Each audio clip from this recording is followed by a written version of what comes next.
Well, I've joined my old mate Darran Goulder now, who's gaffer, one of the gaffers at Fortis, and we're going to talk a bit about spring tench fishing, quite topical. A lot of people I know kicking off in the next couple of weeks. You've done all right on the old tench over the years, mate? Yeah, I've done all right. It's probably my favourite type of fishing, to be fair.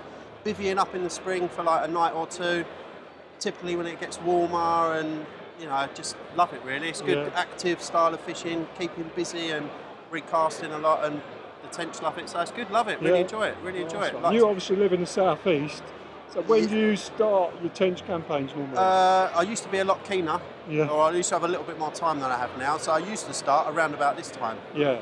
Easter weekend, religiously would do 3 nights, but with a little one now, and also the business, I'd leave it, probably the best time would be May, really, as they're feeding a lot more, and they're also getting bigger, but you can start catching them. They're normally the first ones to generally start waking up. You speak to the carp anglers, they'll start catching a few tench before they start having a few carp, so you can start fishing from now, but if you really want to catch a big one, then May into early June is the best chance of a real big one. Yeah, that's quite an interesting thing that I've found over the years, is the carp anglers will often seem to pick them up first and then stop catching them. And especially, I would say, since the invention of the chod rig.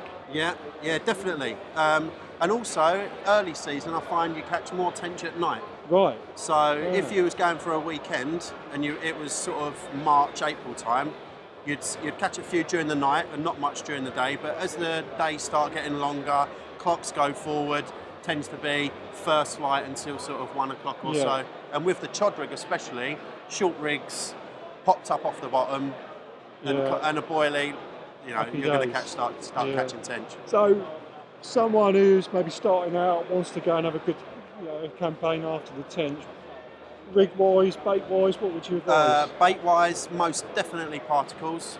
So a bed of hemp and mixed particles, that kind of thing, and recasting a maggot feeder over the top of that with a short 2-3 inch hook link. If there's eels, plastic baits. If there's not, then maggots, and recasting it every 45 minutes to an hour. You can't go wrong. Fishing the margins, further out to features, I tend to fish more out to features, gravel bars and stuff, but I do know a lot of anglers, like yourself and Stonesy and other people, fish down the marginal ledge, but I prefer fishing 30-40 yards range to a nice feature, and it's all right. Keep spomming out the bait and casting, and hopefully they'll come. And so you're recasting every 45 minutes, spotting.